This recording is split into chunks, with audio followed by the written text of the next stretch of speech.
Good day, ladies and gentlemen. I just read Cadian Blood by ADB and it's pretty cool. The premise is quite simple. The planet of Cthulhu has fallen to Nurgle and the population is turned into a mixture of zombies and Nurglite planetary defense cultists. A spirit of Cadians are sent to reclaim the planet together with various extras such as an engine seer, a sanctioned psyker and a squad of Khazarkin.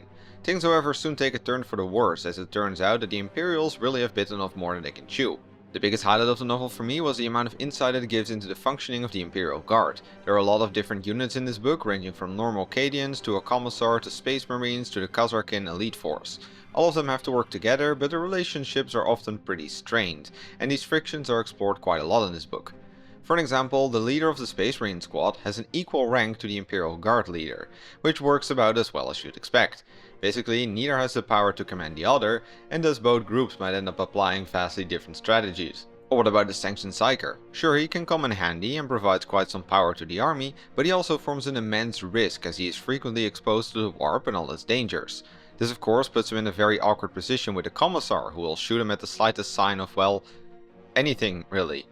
Furthermore, the culture and beliefs of the Cadians were worked out very well in this book. From their weird obsession with eye color to their refusal to retreat, Cadians are quite an interesting bunch, and as someone who has only really read about the Creek so far, I was quite surprised at how much identity is attached to the various guard regiments.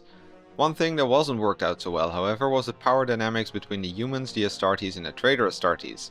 I will admit that this is a bit nitpicky, but for some reason Cadians can quite easily mow down Plague Marines, while at the same time the Plague Marines treat the loyalist Astartes like tissue paper. It's quite common for books to overpower the main characters, but in this book the plot weaponry was especially noticeable, so if you like the Raven Guard, then maybe you want to skip this one.